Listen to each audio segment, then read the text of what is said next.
your eyes back in your head. Popped out like flavor. Let me do. Pry their eyes open and force them to see the truth. We will skin the sheep and sacrifice the weak. The unholy alliance has arrived.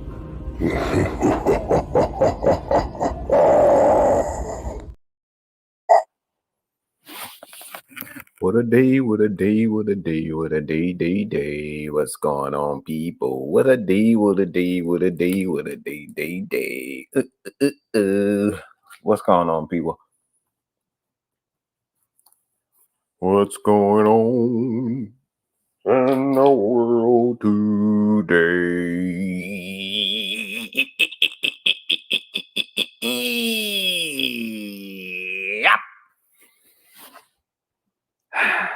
No, I'm not in a good mood. I just felt like saying fuck y'all. Yep, just start the day off with a good old fuck you. That'll make everybody feel better.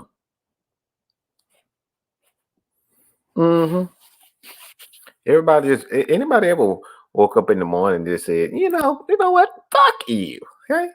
Fuck you. Like just try it one day. Just try that one day. Just say,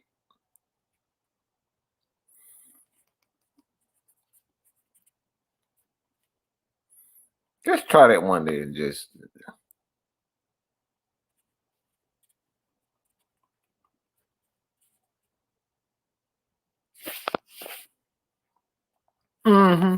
Yeah. Just wake up in the morning and just say, you know what? Fuck you. Oh yeah. Fuck you too. Well, you just wake up in the morning and just say, yeah, you know what? Fuck you and fuck you. Hey, you with the purple hair, fuck you. With the green eyes, fuck you. You know, just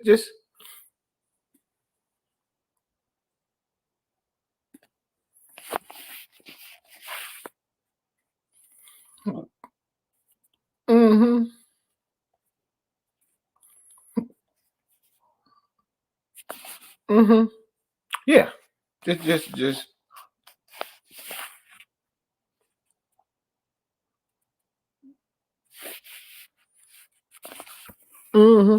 Just say, yeah. It'll make you feel so much better. Just trust me on that, y'all. Trust me on that. What's going on, people? This is your boy, man, Mike, Atlanta Falcons Nation. Yep. This is me. Ha. What's going on, people? Tonight, the Heavy Hitters live tonight at 9 p.m.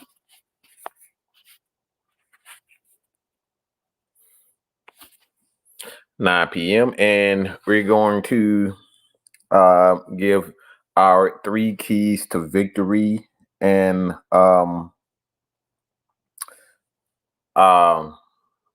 they wrote it in there in the chat, and I forgot who what he said, but I'm positive we have a guest, but I was just too lazy not to remember what's going on, because I got a billion things to do. But we will have a guest, and even if we don't, so hey man, I got a lot of stuff to talk about this morning. So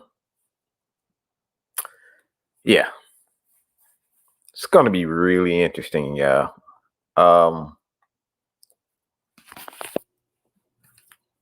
We actually had the Lady Birds of AFN go on last night.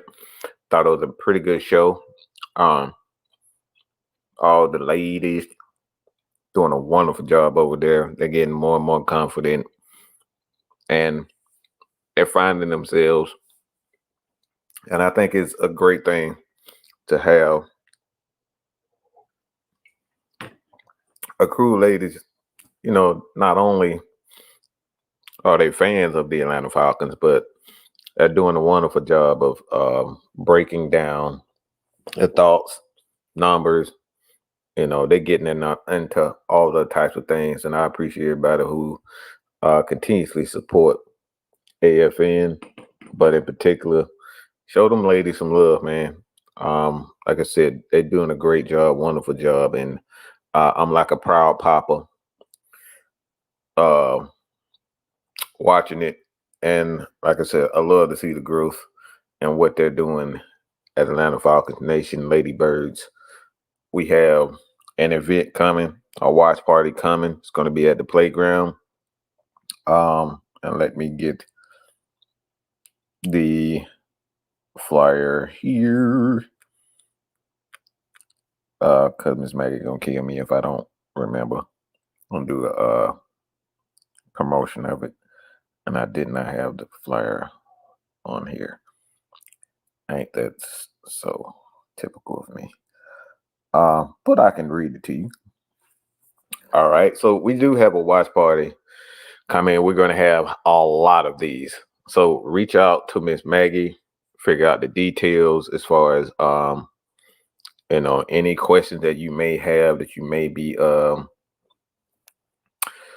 concerned or you just want to know. Hit Miss Maggie at Atlanta Falcons Nation, not only on Twitter, but Instagram. Follow on Facebook at Maggie T. And myself, Michael Anthony Linson. But keep that bullshit away from my personal profile, okay? Put that bullshit away from my personal profile. You might get the fuck knocked out. But check us out on Facebook. Again, Michael Anthony Linson. Not to be confused with Big Ant. I don't know how y'all can get confused, but I just feel like saying that.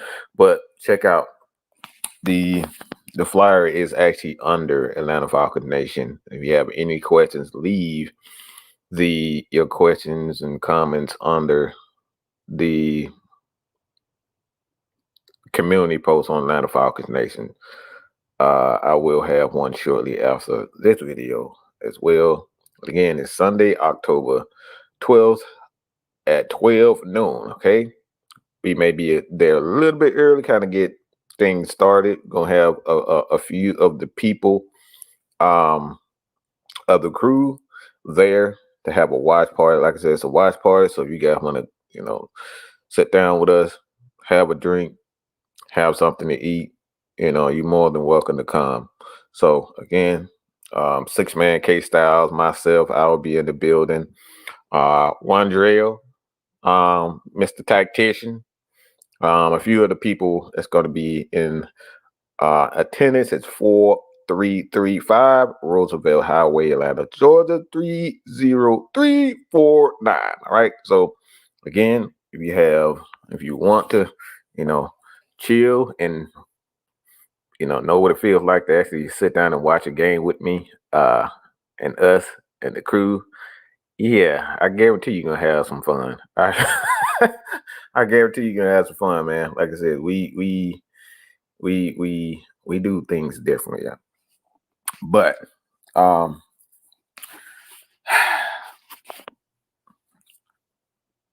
it's gonna be interesting. And I forgot what I got it here. Got a lot of stuff that I'm trying to figure out where I want to go with this. I'll say this. Let's start with this. All right. So the first topic, obviously, we're gonna get into some NFL news. And this is thank you, Ms. Margaret T. Thank you so much. All right.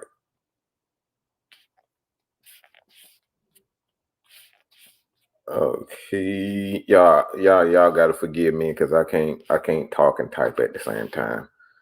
Like I'm probably actually the worst person in existence when it comes down to it. So again, if you want more information on this particular topic as far as the our events, our watch parties, we have these for the most part. Every home game, but every away game. So you can sit and chat with, like I said, myself, Ms. Mike T, 6-man K Styles, Rondrell, Back Sam, OG Truth Hurch. All right. So we're definitely gonna have some fun. Sit down and talk some ball. Might see some other people that in the building too. But thanks to the wonderful couple Brown in Orlando for helping, allowing us to partner with you guys for this watch party. Like I said, food, drinks, all of that will be a part of it. So again, come out and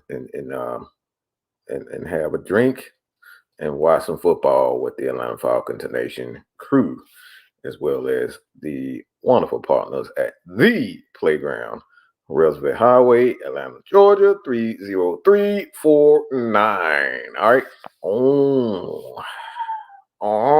As well, check out the Atlanta Falcons Atlanta AFN Educators Fund, where every dime, so even if you have $2 to give Atlanta Falcon Nation to help educators, and like I said, one thing's about the educators, man, they come out of their own pockets. They come out of their pocket to make sure that the kids that they have not only the right tools as far as,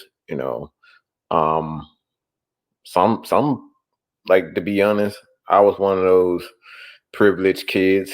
I was able to go to a performing arts school at Avondale Estates. I mean, from the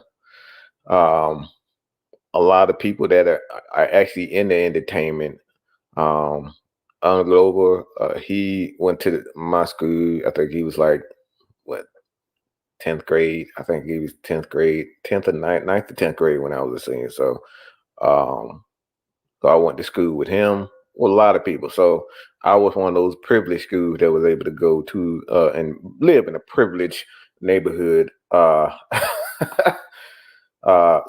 it really is a good thing. Like I said, didn't grow up with in the beginning of my life, about 13, 14, came in a little bit more money. We came in a little bit more money, so I had the opportunity to go to, some of the worst schools in Drew Elementary. If you know anything about Drew Elementary in Atlanta, Charles Drew Elementary, yeah. Went to that damn school. When you talking about fights every day, yeah, we had fights every day. So I went to that school and then transferred to Hoop Alexander, where I went to the program where it was in performing arts, and we did all types of things. So I've definitely been privileged to that. So I'm saying all that to say this, man. Please give our kids the opportunity. So if you have, again, $2, $10, $5, whatever you have to be able to give to AFN, so we can give to teachers and educators like our very own Don, Jew Talk Sports. His wife is a teacher as well, and I'm telling you, these kids definitely need it, especially kids that really want to make it and they don't have the means to do so. Check that out. But you can do that by hitting the Cash App at Atlanta Falcons Nation, okay? Atlanta Falcons Nation, to donate whatever you have in your heart to give. So that is the first beginning of the announcements. So let's get to the topic at hand. Okay. You know what? Go get into this. So the first one, the Chiefs and the Titans are working out a deal, pretty much almost done. For details of this particular deal is that DeAndre Hopkins is pretty much a Kansas City Chief. All right. So they're discussing a 4th-round pick. DeAndre expect to go to the Kansas City Chiefs for a conditional 4th-round pick.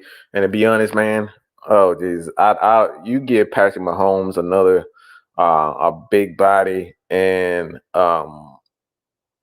at this point in time, this dude is a veteran receiver, and I think this is one of the aspects of their offense that they're missing, especially with Rashee Rice went out with a torn ACL. They definitely need a wide receiver. And to get DeAndre Hopkins, man, I think this makes this the team to win, team to beat because one, this dude is a stud. Still at this point in his career, he's an absolute stud. So look at DeAndre Hopkins, man. I think a 4th-round pick, with the contract that he has for the most part. I would assume that Titans will take most of that, and it's going to be interesting because one, I know everybody see Baltimore and they're playing well, but in my opinion, man, the Chiefs their defense is just out. Their defense is outstanding right now. Steve Spagnuolo is doing a wonderful job with those guys, and I know he's probably thinking to himself like, "Hey, other teams are probably looking at him and say, hey, man, I want to make him my head coach." It's like, bro, I'm over here winning championships. Like, I know I could get a head coaching job. I know Spags will probably get a new head coaching job, but when you win a championship and you got Patrick Mahomes, man, like, why the hell would you want to move on from that? And I think that right there in itself, that makes the Kansas City Chiefs the team to beat in the AFC. That's for certain, and makes them a Super Bowl contender with DeAndre Hopkins, especially if he can stay healthy. Travis Kelce and that offense, and then at some point in time, you're going to get Pacheco back. Yeah, that team is going to be something fierce going down the line. This one, and we're going to get to that. I got to get to that. I got to get to this particular one because I actually have a rant to go along with this. And Alvin Kamara inks a $24 million contract extension with the Saints. The Bucks and Niners lose wide receivers. All right, that's the wide receivers for the season. And the Seahawks, obviously that's another thing. But for the most part, man, Alvin Kamara inks a $25 million contract extension. And to be honest, man, I just think this is just fucking stupid. I really think this is fucking stupid. I have no idea why would you want to do this. It's so apparent, in my opinion, that this team y'all just need to give it up. Give it fucking up. Like, what are you fighting for? Like, what are we really fighting up? What are we fighting for? This is ignorant. Okay, it really is ignorant. I have no idea why these guys still think that they like. I understand the fact that you want to hold on to certain players and you believe that certain players are an extension or they're very important. Like a Grady Jarrett for the Atlanta Falcons. Grady Jarrett, you look at the Atlanta Falcons, exhibits everything that you want to be an Atlanta Falcons. The culture, he's from the neighborhood. He's actually from the city, and he exudes, exemplifies everything that you want in a player, and on and off the field. So I understand why you want it, but I do not understand the fact that you're going to sign this man to another contract. This team is fucking shit. Okay, and let me just get into the rant. I didn't actually plan, but since I'm already here, this is just fucking stupid. This like at some point you just gotta stop what you're like. This team is old as fuck. Okay, excuse me, and I typically don't want to do this in the morning, the Mad Mike Morning Show, but this is fucking stupid. What are you doing, Saints? You guys are old. You're decrepit. It's time to give it up.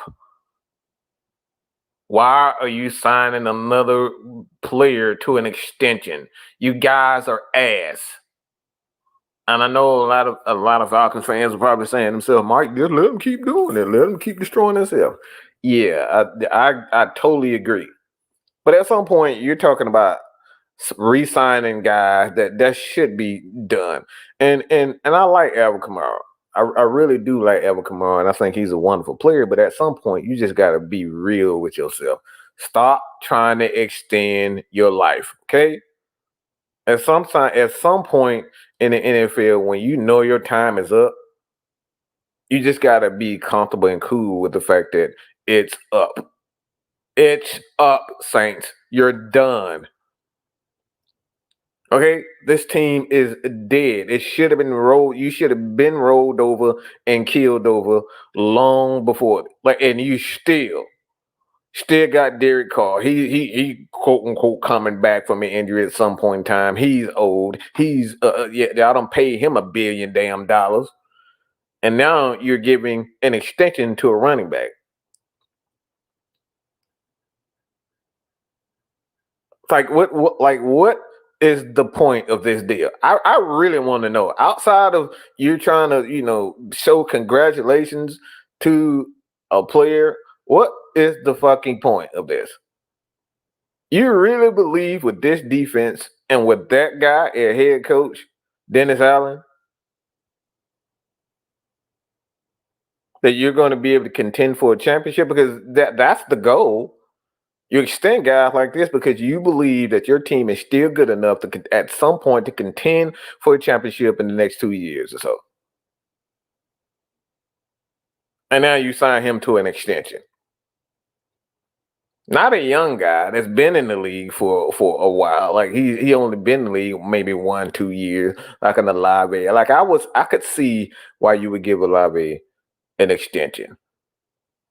But this guy has been in the league for a good 5 to 7 years, and you give him an extension. Are you freaking kidding me? At some point, you just get like, this makes no sense. That defense needs to go. At some point, you looking at Dennis Allen, and you saying to yourself, how can Dennis Allen really get this team to a Super Bowl? Is he really that guy? Is he really that coach? For me, I just thought the whole organization, I just thought the whole team has given up on his vision as a head coach. I thought, looking at and watching them in the game, I thought that like these guys have definitely given up on him. So instead of firing him or waiting to the offseason, you say, you know what? I like Alvin Kamara. Let's give him more money. When the whole damn team done given up on the damn head coach, you decide to commit to a running back. Like, are we freaking serious? Like, what are we really doing? What are we really doing? Man said they could have gotten more for Kamara if they just traded his ass. It's like, and this is the thing that I'm talking about. I don't really care about whether or not he's going to be with the Atlanta Falcons. Y'all already know. Made a video on that. If he decided he wanted to leave New Orleans and come back home, I would very much be, in favor for that for obvious reasons. I think he's a pretty good back, especially you combine him with a Bijan Robinson or Tyler Algier. I think he'll be, depending on what happens in the offseason, you just never know. So I think that's a good idea. But at the end of the day, man, you just got to be real with yourself. Like, do you really saying to yourself right now the Saints is going to be contending for a championship? Especially with that shit we just saw this past week. And you're extending guys for contracts. This is the same shit that got you in the cap hill, and you still have not learned. So why not trade this guy for at least a 3rd-round pick? At the least a 3rd-round pick. He still has value. But let's be real. You're not going to win nothing with no freaking Derek Carr. Like, let's just keep this real. And this is why I say the Saints keep doing the dumb stuff, but I just don't get it. It's almost looking at the damn Panthers. Okay? And I want to wish all the best for Andy Dalton and his family. From what I understand, he got in a car accident. He is fine.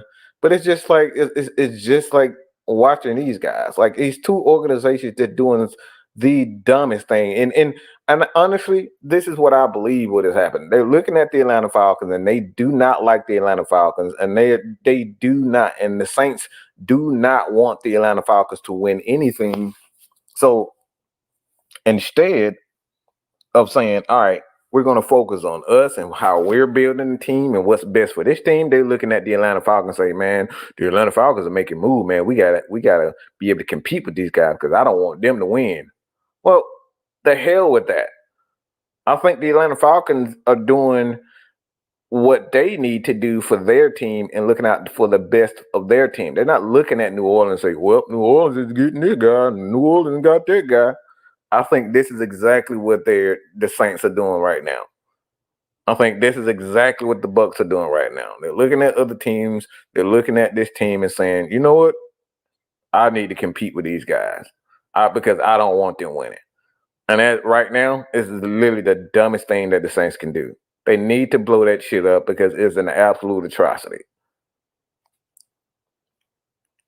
Like you're delaying the inevitable. All right, you're already talking about your team putting on the goddamn garbage bags over your head again after that performance that we saw, and now you're going to extend him. Just ignorant. So end of the day, man, I have no freaking idea what the hell they doing in it, and they have no freaking idea. Just ignorant. John said the team lacks vision for sure, like a bunch of old cops hanging around for their pension, and that's the thing. It's like what good can come out of this? What good can come out of this? Like the only way that I see that this makes sense as far as the Saints concerned, are they looking at Kubiak and say, all right, I believe Kubiak is going to be the new head coach for us. That Dennis Allen is not going to be that guy. He's not going to be the head guy for the Saints, and they're going to decide to fire Dennis Allen and make Kubiak the head coach. That's the only way that I can say that this makes any type of sense. And even that, I don't think Kubiak is ready to be a head coach because we haven't seen a lot of him as the guy as an offensive coordinator. So, in my opinion, signing Alvin Kamara at some point, it has to mean, in my humble opinion, I think that they're going to fire Dennis Allen and name Kubiak the head guy in New Orleans. So, like I said, don't know that for sure, but this is something like to try to make sense out of this. It just doesn't make sense. Like anytime a team, and I think we know this as Atlanta Falcons fans, is that anytime you try to give players appreciation deals, that shit never ends well for the organization. Perfect for the player, they get a nice little paycheck, but this never ends well with the organization. We gave Julio Jones that appreciation deal, $60 million for that appreciation deal. And guess what? He ended up turning on us. And, for the most part, he just, like, what did Julio get out? Like, what did anybody get out of that deal? The Titans didn't get Julio Jones.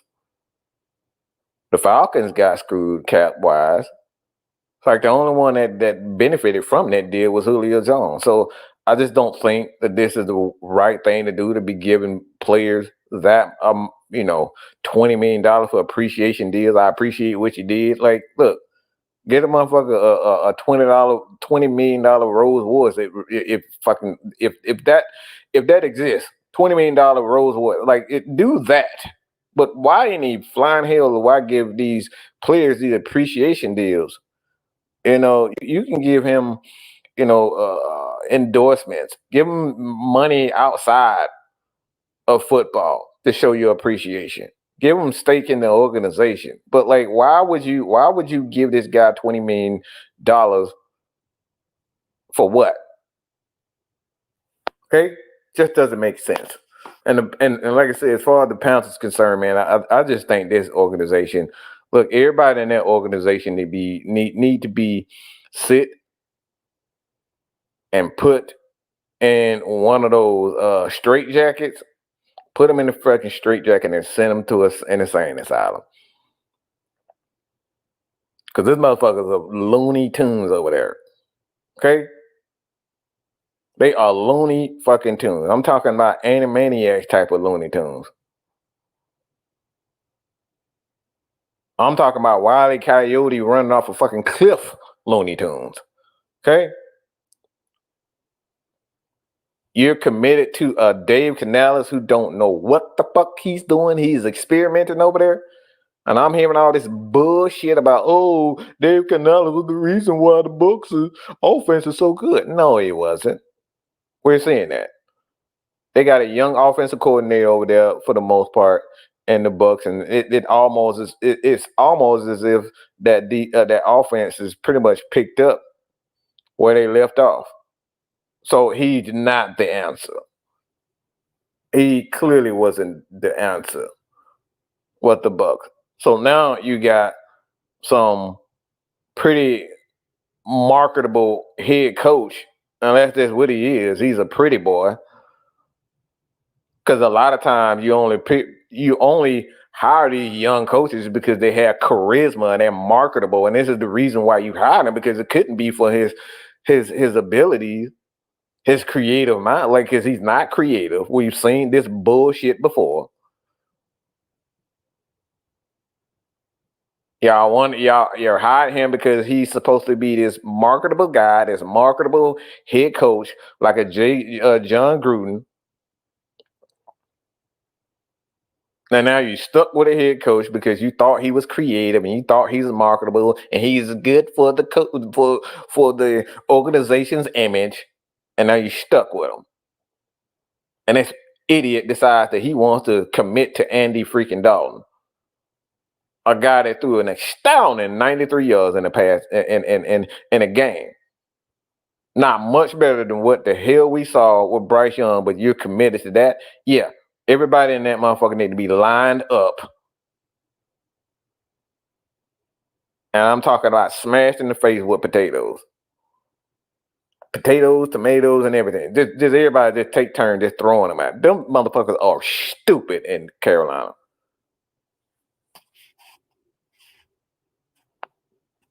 And this is the thing. They have so many injuries over there, Noah. They have so many injuries and guys coming back for injuries. It's just an absolute nightmare over there.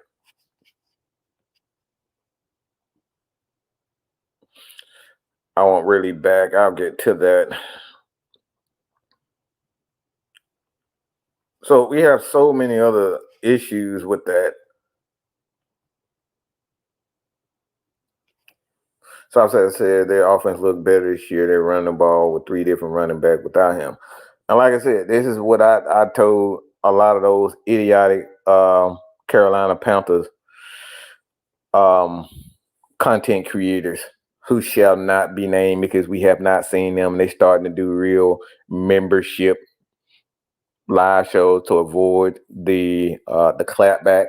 So shout out to them who stay away from real content creators because they can't handle. You can't handle the truth. Yeah, they can't handle the truth, so they stay away from people who speak the truth over altogether.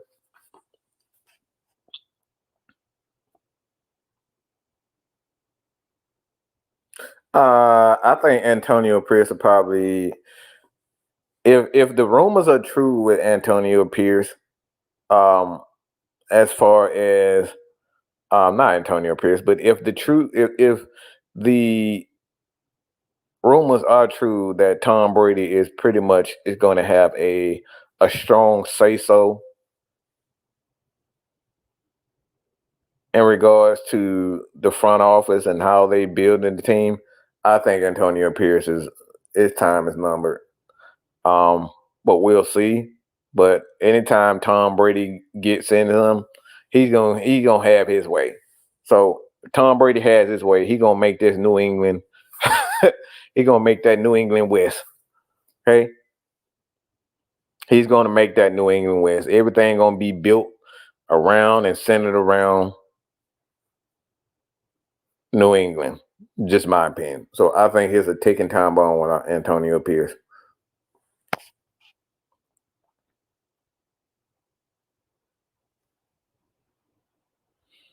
Cam Jordan gonna be rushing off the edge of the rich, receiving it, and like I said, man, I'm not feeling it. I'm not feeling that at all. Just dumb over there, just pure ignorance. So let's get into the topic at hand. The Atlanta Falcons. Oh boy, boy, boy. So this is a comment that I wanted to get in first before we get into the topics, and we're gonna get some Q&A going real soon. But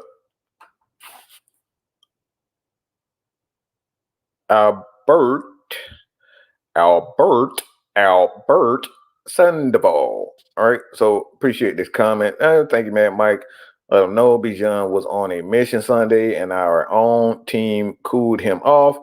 Even after the game, he said, "Good teams find a way to win." 26 ranked rush defense, and we pass happy with Bijan. Should have had 30 plus touches. He was trying to single-handedly win the game, and I think the reason why I want to make this because, again, you can't tell me that teams aren't like. I don't care what Raheem is saying. They listening to y'all. They listening. They're listening. This is one of the reasons why I say it's like, look, I know a lot of people try to act tough, but a lot of things that we say as fans, especially the media and the media, I mean, not the media, but the fan base and the types of players and the player that we like and we promote. I think these guys, they're definitely listening.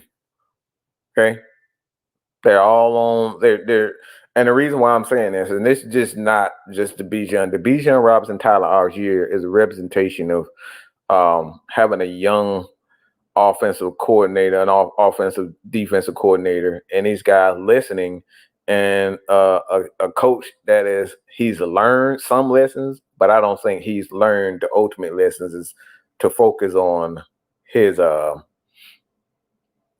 philosophy and his scheme. And I think this is one of the things that I'm seeing, that when you have a player, I don't give a damn if it's Tyler Algier, Bijan Robinson, Kyle Pitts, Drake London. Like, I need for those guys to recognize when these guys are hot, and in the middle of the game, the hell with the game plan, and the hell with, trying to satisfy, get this guy certain numbers and things of that nature. Because these coaches do focus on getting guys numbers. Let's keep that real. They are lying sacks of crap if you believe that coaches are not focused on numbers. He can sit up here and say numbers are losers, but it was clear to me that you was focused on numbers. Okay? It was clear to me that you was focused on numbers. It was clear to me that you were trying to satisfy this fan base because everybody loves Tyler Algier, and rightfully so. But this is the reason how you lose games, because you're so focused on trying to get everybody snaps and trying to get everybody the ball. There's no reason why you should taking that ball out of Bijan Robinson's hand.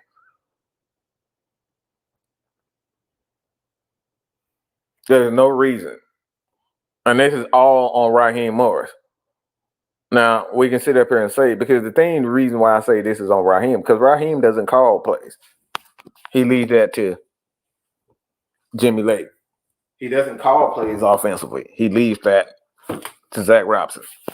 So the fact of the matter is when you have Bijan Robinson, who is cooking at the moment, why in the hell are we even look? I don't give a damn if it's Tyler Algier in that game should have never gotten 2 carries in a row. Okay, especially when the guy's cooking. Don't give a guy that ball 2 times in a row. There's no way in hell that Tyler Algier should even been on the field, in my opinion. Especially when Bijan was cooking the way he was cooking in the beginning. And furthermore, that wasn't the only issue with that offense. It's like Bijan Robinson is cooking and y'all decide y'all want to drop back 15 times.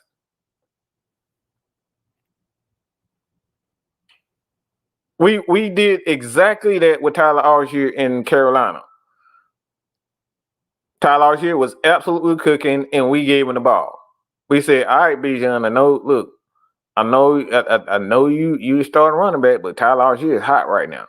Well, this fucking idiot decides he wanted to go the complete opposite. I want to just stop running the ball with Bijan Robinson, cool him off, and I'm gonna drop back 15 times with Kirk Cousins. Even your damn you had your offensive leader, and Kirk Cousins said he doesn't mind handing the ball off to to the running backs, and we're doing a damn opposite. Bijan gets hot, and we begin to throw the damn ball, and not just throw the ball, not in play action. We literally dropping backwards, throwing sideways.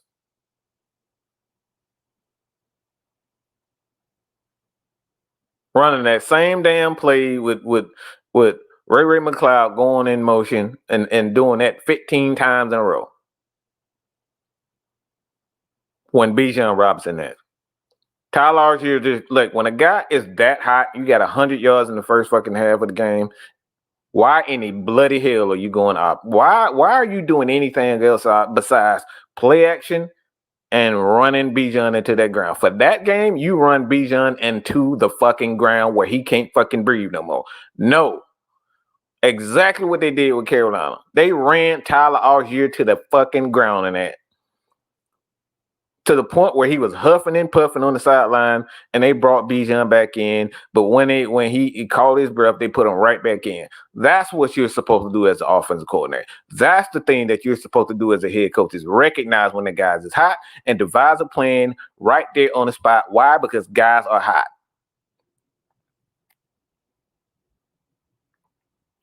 So this is what I like. I totally agree, but you gotta stop this shit, because you are listening to these guys. You are listening to the fact that people want to see Tyler Algier more. Oh, these guys should have 15 carries a kiss. No, they shouldn't. They should not. If these guys are, look, if we have a guy, if both guys are hot, then all right, share it. Switch it up. Mix it up. But we got one guy that is clearly feeling it. Fuck all the bullshit. Go with that guy. Devise the offensive plan right there on the spot for that particular guy. And that's the shit. This is exactly what I'm frustrated. The hell with these fans talking about Tyler Algier they need to share. No, the hell they don't. They don't need to share a damn thing. When you got Steph Curry, this motherfucker got 50 points in the first fucking half of the game, I'm not sharing shit. I'm saying, all right, this right here. This right here, nigga. This right here, nigga. Yeah, this right here is going to be the Steph Curry show from this point on. This dude got 40, 50 points in the second quarter, and you decide, you know what? I think I am going to make sure that Draymond Green touched the ball. Let him shoot a little bit. No, you don't do that. You don't take the ball out of Kobe's hands if he got 60 points in the fucking first half. You let Kobe get 81. This is what I don't get with fans. This is what I don't get with it. Talking about we need to share because we got another guy. No, if a guy is hot, you keep giving it to him. You don't tell Kobe, you know what, Kobe? I know you got 35 points in the first half. I know you got 40 points in the game. But I think Ron Artest need to shoot the ball too. Kobe gonna be looking at you and smack the fucking shit out of you. Bitch, give me the ball. Move out the way. Move, bitch, get out the way. That's what the fuck should happen. But we listen to these dumbass fans and say, oh, they need to share. No, the fuck they don't. They don't need to share a damn thing. You go with the hot guy, you keep giving it to him.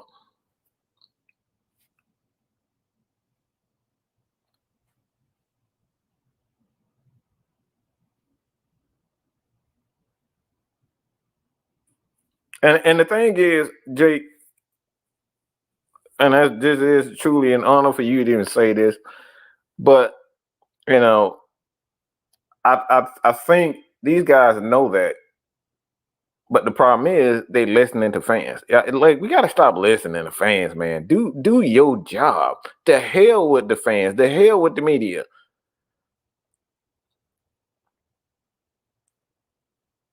They know what to do. That's the most frustrating part. You know how you got fired to begin with. You know why they didn't say you know why they said that you weren't ready to be a head coach to begin with. You know why Dan Quinn got fired to begin with. Because of things like this. What's going on, Buck? Falcons win by 20. It's going to be good. JB said we need to use Ray as a threat more than play his playmaking skills. And like I said, this is not so much a crap on players. And I think people, for whatever reason, they haven't made up in their mind that everybody, especially me, that we hate Tyler Algier. We don't hate him. But he don't need to be shared because he's not that much of he's not as big of a threat that Bijan Robinson is. It's just the truth. He had his opportunity to be the starting running back. And when he was the only guy and the offense was centered around him, he averaged 3.7 yards per carry. You go back and look at it. That's why go back and look at 23. 22. When he had his opportunity to be the star running back for the Atlanta Falcons, go look at his numbers. So I don't want to hear this bullshit about, Tyler Algier is the number one running back. No, he's not. He's a perfect. I'm talking about perfect backup. If you're talking about a perfect backup, it's Tyler Algier. Perfection. When you use him properly with a guy like Bijan Robinson, who has the explosiveness, he's the perfect yin and yang. Those guys are perfect yin and yang. He's the yang to the yin, or the yin to the yang. This is exactly what Tyler Algier is. But we got to stop pretending like he's that guy. He isn't. He's drafted in the 5th round for a reason. We got the value out of him, but to say that he is a megastar, don't think that. But this dude can definitely run his behind off. And he's the perfect yin to the yang, or the yang to the yin. And I think that's what, for one, Zach Robinson knows, but Atlanta Falcons fans, they keep pressuring. You can't keep pressuring guys and start listening to them. The hell what they think. Love Tyler's effort, absolute dude, but Tyler isn't stuff. He can't do it. Yeah. He can't. Smoke, what's going on, pimp? Young is definitely our number one running back, more elusive, has more speed, but we need out before any second, third, or fourth, and twos. He must get the ball, good line, goal line, and giving the ball. And I think that's the thing, man. It's like, this is Tyler Algier. He's a yang to the yin. And there's nothing wrong with that. He has value in his team.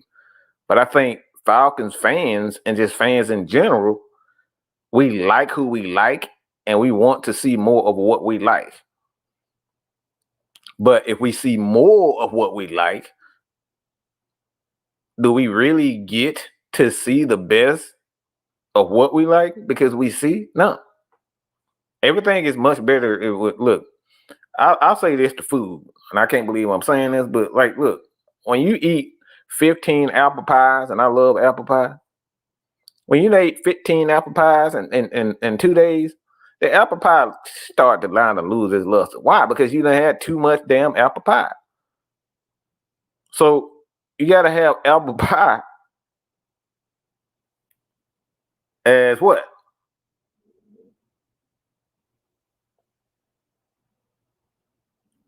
gotta use that. You gotta be, gotta spread that thing out a bit.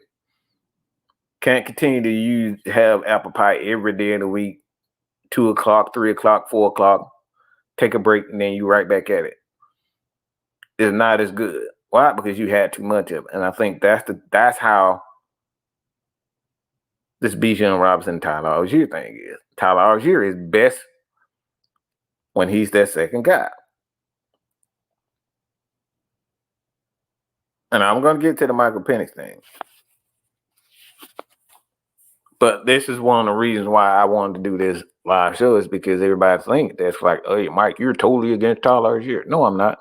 I'm totally against the fact. I'm totally against the fact that y'all think that he should be the number one running back. He's not that. Again, he's drafted in the 5th round, so a lot of teams know what he can do and what he's able to do and what he's great at is be a quality backup. He's the TJ Duckett to the Warrick Dunn. You got a Warrick Dunn, you need a TJ Duckett to offset those things. And that's why, this running back duo, it works so well because they're the perfect duo. And you can't beat Bijan Robinson. Yeah, he's running the ball a lot harder. But it's things that Tyler Algier can do that he can't. He can't run through 15, 5, 6 guys like Tyler Algier can. Like that dude, like I said, you see that dude in real life, that dude is swole. Tyler Algier is a load, bro. And no matter how much that, I like Bijan Robinson, he's never going to be that.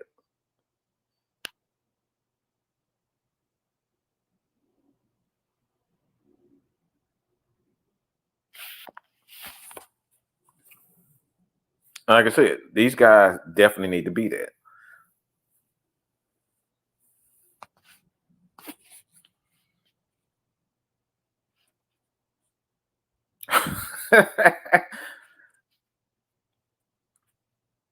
So, again, I wanted to make that clear, man. This is not about whether or not I want Tyler Algier gone. This is not about if I dislike Tyler Algier, because I think both of those guys, given the right deal, should be 1-2 for the next 3 years or so. I would give this duo with Tyler Algier and Bijan Robinson a good 2 years more. But I don't think that'll happen because what I am hearing is that teams are starting to reach out for Tyler Algier's services. So teams are already looking at him. That's what happened. That's what happens when you have a back like Tyler here. Team's gonna say, all right, what do you want? What do you want from him? How can I get him? And we're already starting to see that. So again, Tyler Algier, I think he'll be an Atlanta Falcons, but I think the deal for Tyler Algier is going to be somewhere around maybe 2 to 3 year deal for about 15 to 20 million, about $10 million guaranteed. That's why I think his deal is going to be. If he wants to stay with the Atlanta Falcons, I think it'll be like a 3-year deal for like $25 million with like $10 million guaranteed. And I think that's perfect for him and perfect for the Atlanta Falcons. Obviously, the salary cap is going to go up, and at some point in time, they're going to have this. And to be honest, this is another point that I want to take, and this is a hot take.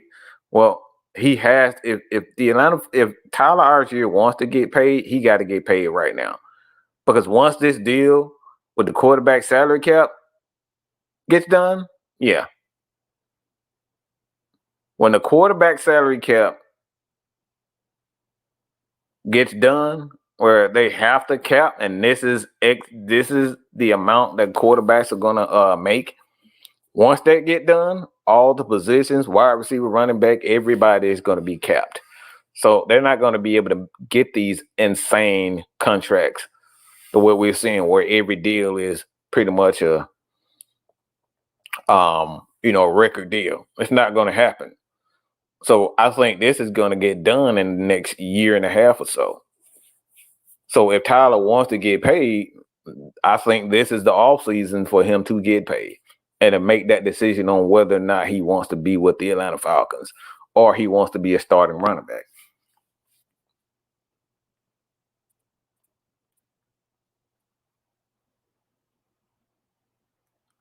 If Tyler out here was a starting running back with his running style, he would be out of the league in 5-6 years.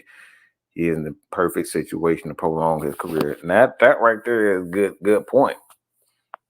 Like typically, you have guys, Jim Brown, O.J. Simpson, Adrian Peterson, Emmitt Smith,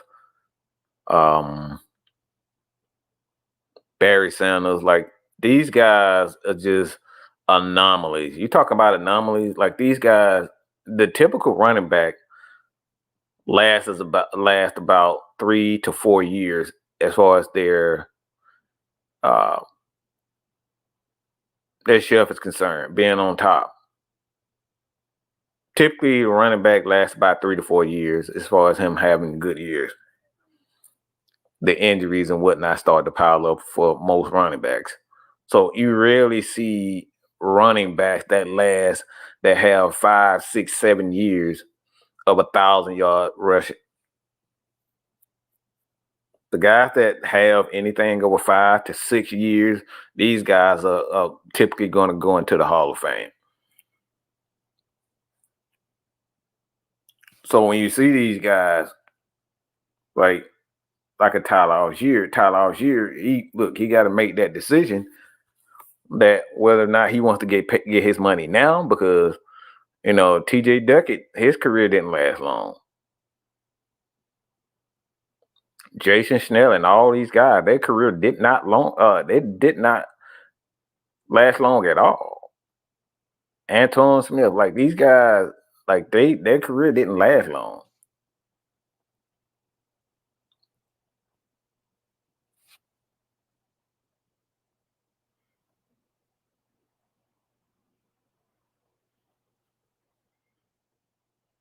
If a Tyler trade can bring a pass rusher, I'll do that right now. I don't know if I would, to be honest. And it's largely due to the fact that I think the Atlanta Falcons have the opportunity to make a playoff push. And that's something that I don't know if I would do. I would have to see what a guy like Jace McCullum or somebody like that can do before I make that decision. We haven't been as consistent in the past game, even though we've had some big games in the past game, but we haven't satisfied my expectations as far as the past game is concerned. But I think we can do it. I know we can do it with Kirk Cousins. We've shown that. But I don't know if I would do that as trade Tyler Algier for a pass rusher right now. And at this point, the only way I would trade Tyler Algier is, for one, Jace McCullum has to get the ball. And I'm talking got to get the ball real soon. Got to get him involved in the game for me to make that decision. And don't know if they'll do that. But if we were to trade for a pass rusher, it would have to be for a guy like Max Crosby. And I'm hearing that Max Crosby pretty much just like he had to shut his phone off because he kept getting tagged and stuff about whether or not he's going to come to the Atlanta Falcons. So the news is already out there as far as Max is concerned. I think he wants out. But is it realistic for the Atlanta Falcons? I think the Atlanta Falcons are in a good position, where they can make that decision. Because you look at David Onyemata, they can get out of his contract this year. They can get out of Matthew Judon's contract, obviously, because, I think he's on the last year of a deal, if I'm not mistaken. Him become a free agent, so they can let him walk. so they won't be financially committed to him for most of the season. That's good for both sides, so they can go out and decide they want to trade for a guy like Max Crosby and let Julian walk. So the Falcons are in a good job. They're in a good position where they can decide whether or not they want to use either their finances or they use their picks to bring in an elite pass rusher. So that's why I don't know for sure if I would trade Tyler Algier for a pass rusher. It really just depends on who that guy is. It would, in my opinion, it would have to be Max Crosby. I don't know about Garrett. I think Garrett would be a lot cheaper because I think for the most part the Browns are going to be selling. So I don't think we should be. I don't think that they will be trying to get the farm. Just get everything. I think their organization just done at this for the next couple of years or so, especially with Deshaun Watson going down with Achilles, and he's going to be out for a while, most of next year with that. So I think they're done. So with that being said, I don't think they'll be looking to get Myles Garrett, and that may make it easier in the offseason to go after a guy like Myles Garrett. So they may be able to get him, but I think it'd be a whole lot easier for a guy like Max Crosby, and because I know Max for the most part, he's not committed. He is committed to the Raiders, especially because I think he just wants to win at this point in his career.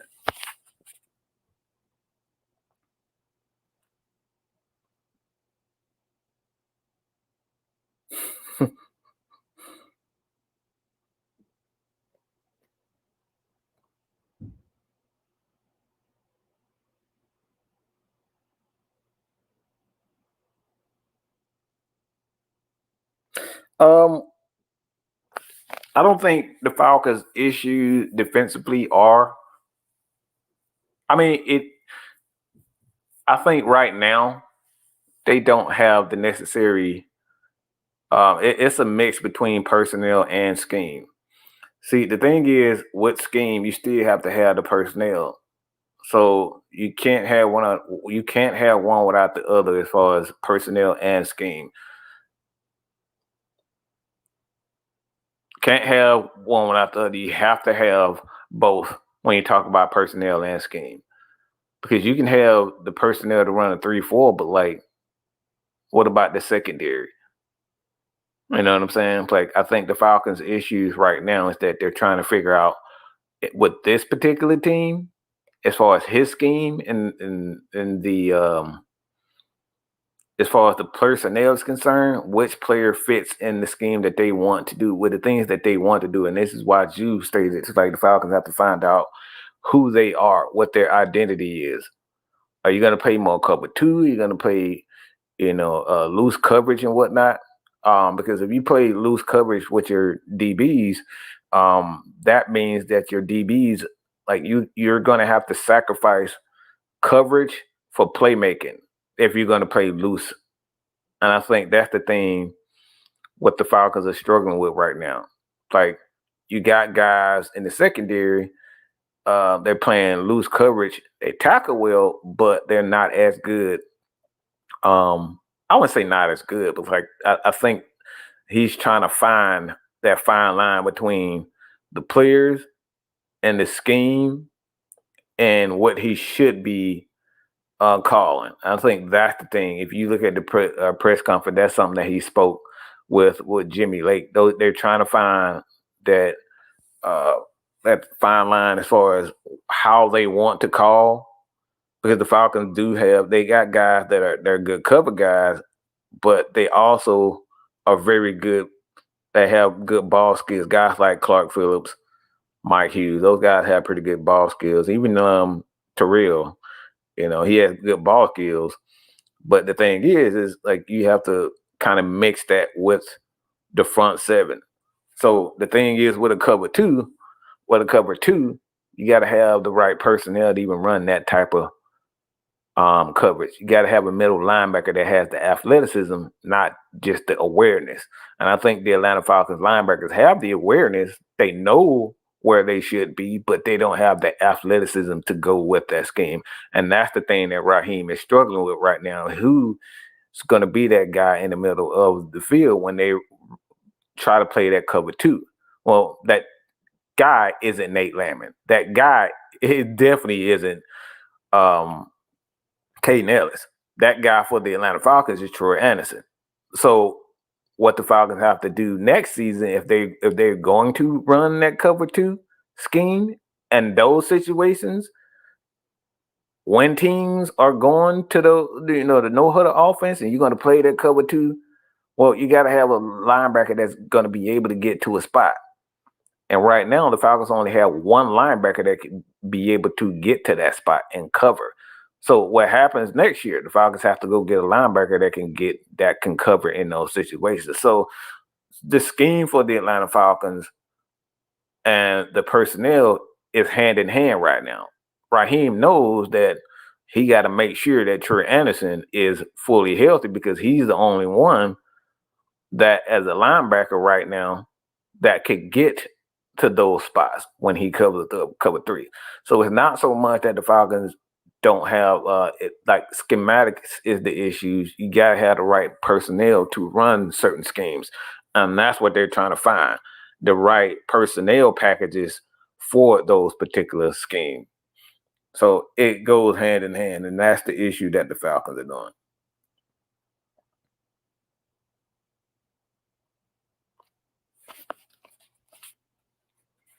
And Devin White is available, but I'm hearing with Devin White that he may have some injury issues.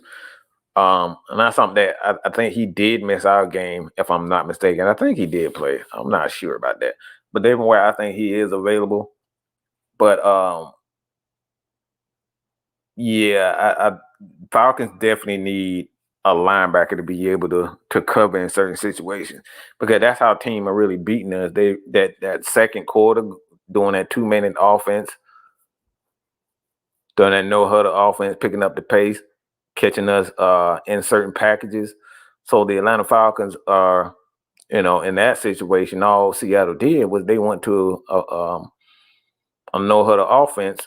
They picked up the pace a little bit, and they caught the Falcons in certain packages where the linebackers had to cover, and they took advantage of that.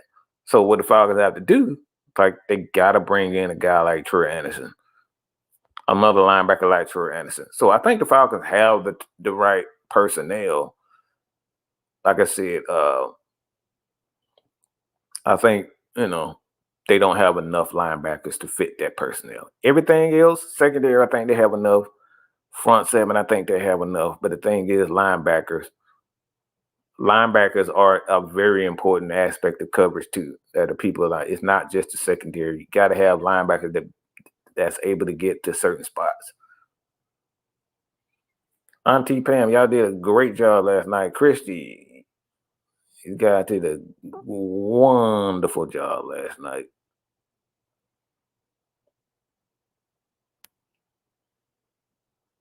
Sad to say it won't matter with Lake and Morris's defensive scheme. Competent quarterbacks are going to take what they give. That's not true at all. This is not true at all. Okay? And the reason why this is not true, and you're speaking more so about your feelings than it actually is true, let me give you some numbers. And this is why I say a lot of these things that the Falcons are doing, the Falcons are hurting themselves. The Seattle Seahawks had 3 touchdowns off of our mistakes.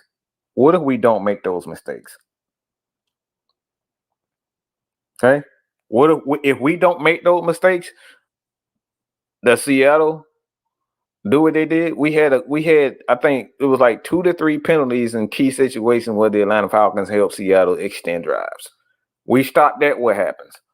Are we talking about whether or not their defensive strategies matter? Are we talking about this? No, we're not. So what the Falcons have to do, we always say this, they got to stop beating themselves. And the Falcons are beating themselves in situations.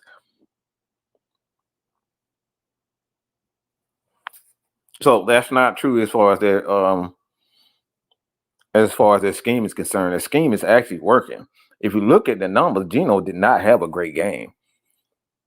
He was 18 to 28. That means 10 incompletions, 207 yards. It wasn't like he had 400 yards passing.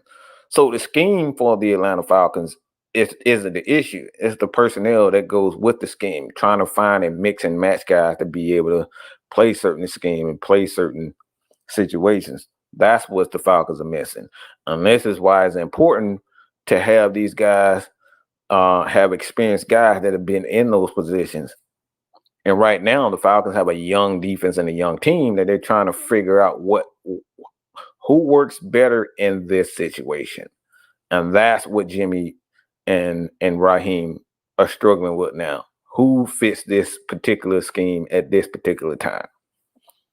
Because he was 18 of 28, 207 yards, and 2 touchdowns, and was sacked a time. They only had 103 yards rushing.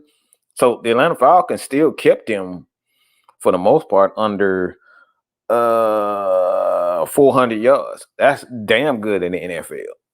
So they didn't have a big game as far as the numbers are concerned. The Falcons just, like, when you look at these numbers for the Atlanta Falcons, they passed for 214, 155 yards rushing. Kyle Pitts with another game over 50 yards reception, 7 receptions for 65 yards. So the Falcons are doing their job. You lost a fumble. And then you look at the penalties for the Atlanta Falcons. Again, those penalties in certain situations, 8 of 15 on third downs are good. Look, like they were very good as far as the numbers concerned. 2 and 2 on fourth down. And then you look at the 2 turnovers, 2 interceptions. Like, these are the things that are hurting the Atlanta Falcons. So as far as Raheem's scheme, I don't think the scheme is the problem at all. The problem is trying to put certain people in that in these particular situations that we got to find out. So we can't turn the ball over. We can't throw interceptions, and those interceptions came when we had to throw the ball, and we 2 to 3, scores down. It's like, this is when the turnovers come, when you're in 2 and teams know that you have to throw. So they're just gonna sit back and just send the house. They're gonna take more chances because they know that you have to throw.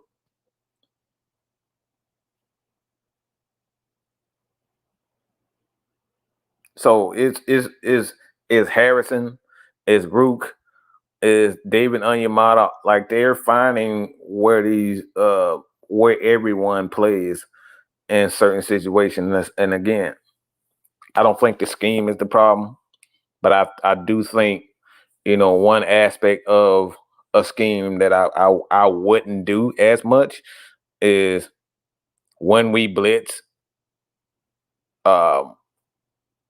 When there is a blitz, and this has been my concern also, is just like when we blitz, not play so much off coverage in tight game situations. I think when an offense gets a touchdown and we need a stop, this is when we need to get a little bit more aggressive, because we need to get the ball back to the offense. So you be aggressive in those moments versus if we got a 2-score lead. All right, we got a 2-score lead. All right, I wouldn't mind you playing a little bit more off coverage. See what I'm saying? So I think those are the things for me that is sickening and maddening for me, is because we have a 1-score lead, the offense is hot, and then instead of being aggressive in certain situations, we're playing 5 to 7 yards off of wide receivers. So we're helping these guys get into a rhythm. Versus, like, we need to be aggressive when the offense score, we need to stop immediately so we can get that ball right back into their hand. And we're not being aggressive in those situations. We're playing off. and we're just waiting to see if the defense could get any rhythm in the pass rush. So instead of waiting for in those situations, we need to be more aggressive and get that ball back. So I don't think, like I said, and like you said, we need to see more DB blitzes. I haven't seen that. I saw, a little bit of it, and we got a sack off of it. I believe it was Mike Hughes who got the sack on the. So we've seen that in certain situations, but we're not seeing it consistently.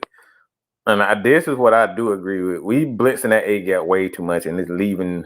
Though again, this is you're blitzing the A and B gaps, and you're leaving guys wide open because you're playing off. If you're gonna blitz, man, like press these guys a little bit. You know what I'm saying? Like you gotta press these guys.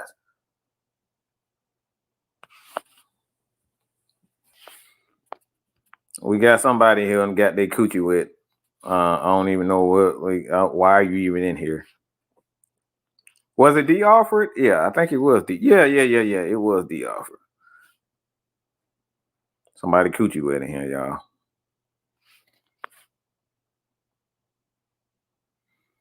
A grown man up here. Oh, y'all.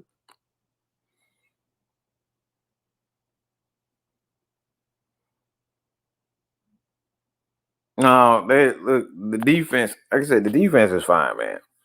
They're not giving up a ton of yards. The thing is, they're not getting those key stops that we need. Got to be able to get key stops. I think there's something with Rashaan Evans being there. I think he does have the instinct to be able to, get those key stops, and especially in pass coverage. Believe it or not, I just don't think Caden Ellis is. I don't think Caden Ellis is a middle linebacker at all. He needs to be on the edge, in my opinion. So, like I said, get in a few questions. You guys have any questions right now?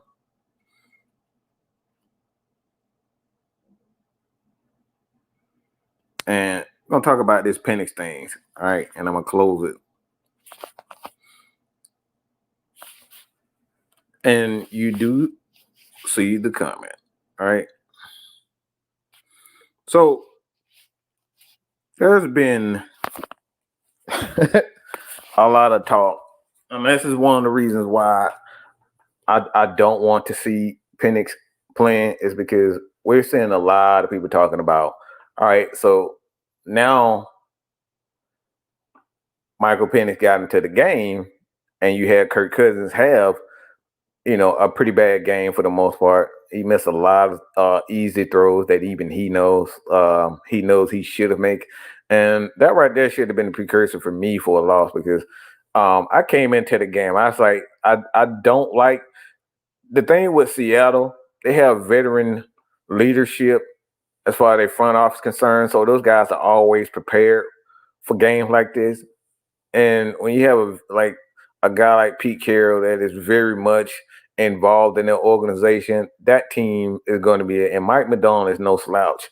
So these guys are very good and knowledgeable on how to play teams and talented teams like the Atlanta Falcons. So I already knew coming in that Seattle was one of those teams that you can't look past, because they have been in almost every situation.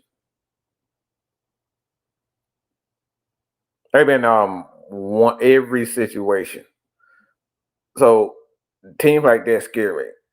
So for me, having a guy like Mike Penix even come in, man, I just thought that was the wrong. And I totally understand, and I agree with everybody saying, well, we already losing anyway. Why not put him in? Why? It's because we're hearing this. Now we got articles coming from Sports Illustrated and all other content creators saying, well, since Kirk Cousins, he's not playing well, and if he had two bad games, should the Falcons start Michael Penix? Well, it's already began. This is already started. So for me, Raheem, I don't want to hear a damn thing about, look, Kirk Cousins is our quarterback, and Kirk Cousins is our quarterback. If I keep hearing him saying that, Kirk Cousins is our quarterback, well, it's your fucking fault, because he should have never been in the game. I don't give a damn if Kirk Cousins, if the game is exactly what it was, 14, I don't give a damn. If we're going to hand the ball off, have Kirk Cousins hand that ball off. I do not want to see Michael Penix until it's absolutely time. Because we have a fan base and we have the media that is ready for quarterback controversy. And the more that we play into that, the more it's going to be a distraction. Especially when you lose. So this game right now, it put a lot more undue pressure on your quarterback than is necessary. We don't need to put Kirk Cousins in any, like, at this point, why are we trying to, quote unquote, motivate? And I think this is one of those situations where it's like you put undue pressure on the quarterback when it's not necessary. So now if Kirk Cousins plays the Tampa Bay Buccaneers, he knows that he has to have a good game, because now the conversation is turned. Well, Kirk Cousins is definitely got someone looking over his shoulder right now, and Michael Penix. Why? Because you have back-to-back game, and now the Atlanta Falcons are playing the Bucs, and you should have beaten the Bucs because they got two wide receivers. That number one and number two wide receiver, they're going to be out for the game.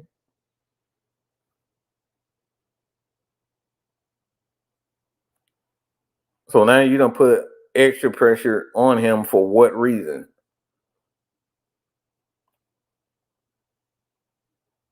So I don't give a damn what Michael Penix. Look, I don't care. I'm not putting him in until it's absolutely necessary. Only way that I put Michael Penix in that game if something happens, God forbid, knock on wood, that something happened to Kirk Cousins. I'm not playing with that. And if that's the case, if he just so get hurt, handing the ball off, I'll deal with that. But I am not. So I'm not playing with that. And I think Raheem, he helped create a story with the shitty game plan offensively and defensively to begin with. But you couple that with the fact that, now you threw your rookie quarterback in, and now everybody gonna be saying, "Oh man, Michael Penix could be better than that. Michael Penix can throw 2 interceptions in the game. Why not put him in?" And we got guys like Noah. He was like, "Why not give rookie reps in garbage time? What the fuck is he gonna learn in garbage time?" Okay, the speed of the game. Like, Michael Penix don't need no freaking help with no speed of the game. Okay. How to throw a slant to a wide open guy because they playing off coverage. Like, what the fuck is he gonna learn in that time? So I don't agree with that at all. That's just me.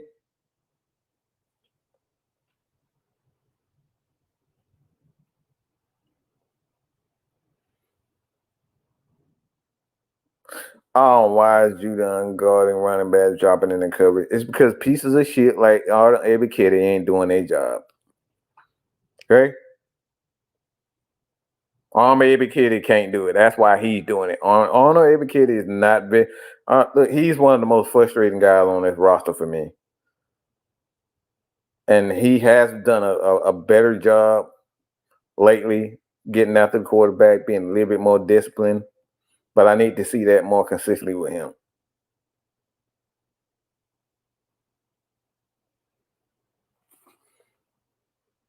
And I don't, like I said, B-Lane, like I said, I get why, but like I said, when the Falcons already have an issue, and this is nothing like the Bucs.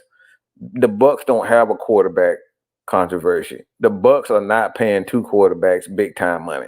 The Falcons are. So to try to to say that this is anything like any other team. The Falcons are not like any other team. They don't have two quarterbacks right now. So you don't play with that until you actually know for sure that this is the way that you have to go. Total defense, the Falcons, 17 defensive yards, 333, 6, so 336 yards, 16 touchdowns allowed. Like I said, the defensive scheme is not the problem. Falcons just have right now, I think the biggest problem is personnel and knowing where to put these guys. Sometimes that takes you time and, of course, more than a year to find out, all right, where guys need to play. As far as my scheme, if you're going to keep the scheme the same, then you have to understand like where to get to put certain guys in it, in those schemes.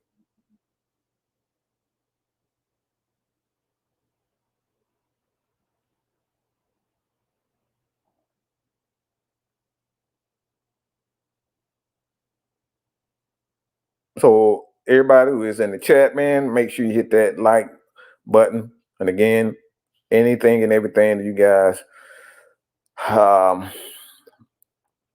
donate to the channel, you can see that right now pinned in the pinned comments. You like to donate to Atlanta Falcon Nation Educators Fund, where every dollar, $2, $3, $4, $5, $500, $500 million, like whatever you have to get to the AFN Educators Fund, so we can give back to the students. So the teachers can definitely help their students, throughout the year, because a lot of people don't have the simple and the smallest things, all right, to help them get through their day. So whatever you have, hit that Cash App, Atlanta Falcon Nation, and support the AFN Educators Fund.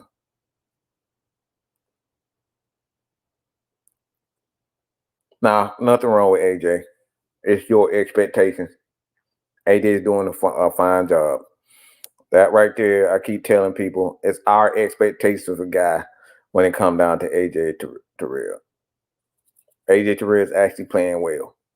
I don't know where I know where this bullshit came from. It's literally the fans. But AJ is doing a terrific job. This man had 4 catches for 99 yards, and y'all act like he ripped us for 200. We literally saw the one catch that he really had, and that was the touchdown. And we acting like AJ Terrell just had a terrible game. That's not true whatsoever. He had 4 catches for 100 yards.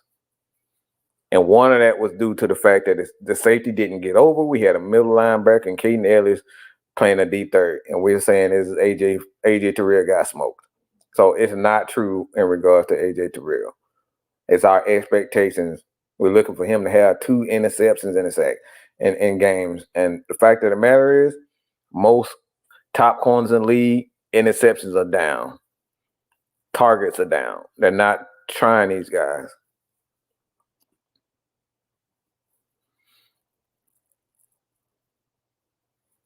Did you see the few that Penix playing garbage time? Yeah, man, Penix got a big time arm, man. Penix got a big time arm, and I think he's gonna be a great quarterback. But we gotta relax, man. I don't think he's ready right now.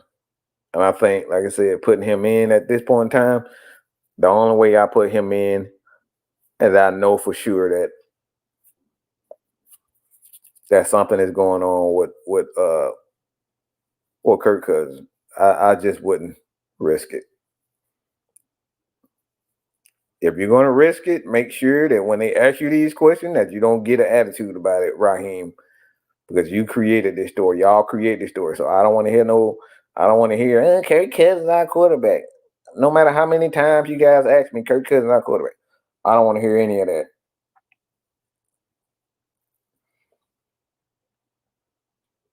So when it's coming, help send, like I said, any bit that you guys can donate to the AFN fund, it goes into teachers like our very own Dunn. He is a educator himself. Jew's wife, she's an educator, and trust me, they spend a lot of their money, their own personal money. So, like, we know teachers don't get paid what they deserve to begin with. So, if they're not getting what they deserve, and then they have to put their hard-earned money back into the school to help a child, we can at least give them $5, you know what I'm saying, $10 to help. So again, anybody that wants to help and donate to the channel, hit Atlanta Falcons Nation, hit that Cash App, and we will continue to do what we do as to help this educator fund.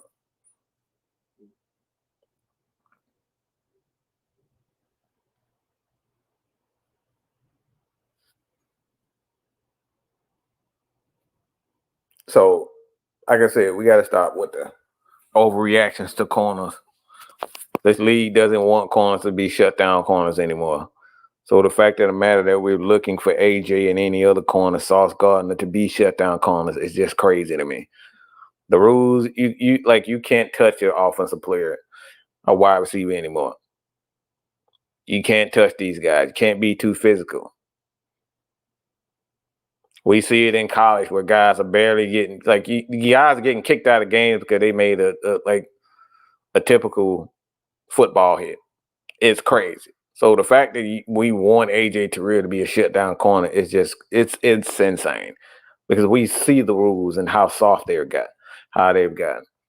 So to think that he should be playing better than what he is, I think AJ Terrell is playing phenomenal. So with that being said, man, this has been your boy, Mad Mike. Continue to support the crew. And again, any dollar that you have goes into the teacher fund here at Atlanta Falcons Nation. This has been your boy, Mad Mike, man. I'm out of here. Mad Mike in the morning. Check us out tonight, 9 o'clock, The Heavy Hitters Live. Also, the link is in the description, in the comments. And head over there, subscribe to that channel. Hey, we definitely gonna have the 3 keys to victory tonight. So check us out. This has been your boy, Mad Mike, with another Mad Mike in the morning. Peace. I'm out. Oh, by the way, again, hit us up, Instagram, Facebook. If you're interested in, joining us at the playground on Roosevelt Highway. We have a watch party, great watch party. I'll be there, and a few members of the crew will be there as well. And we're going to be sitting down, having a drink, have something to eat, and talk, and watch the game. So if you guys want to come out, ladies want to come out and have a drink and just talk some football, check us out at the playground. So with that being said, this has been your boy, Mad Mike, with another Mad Mike in the Morning Show. Peace. Put your eyes back in your head. Like flavor. Pry their eyes open and force them to see the truth. We will skim the sheep and sacrifice the weak. The unholy alliance has arrived.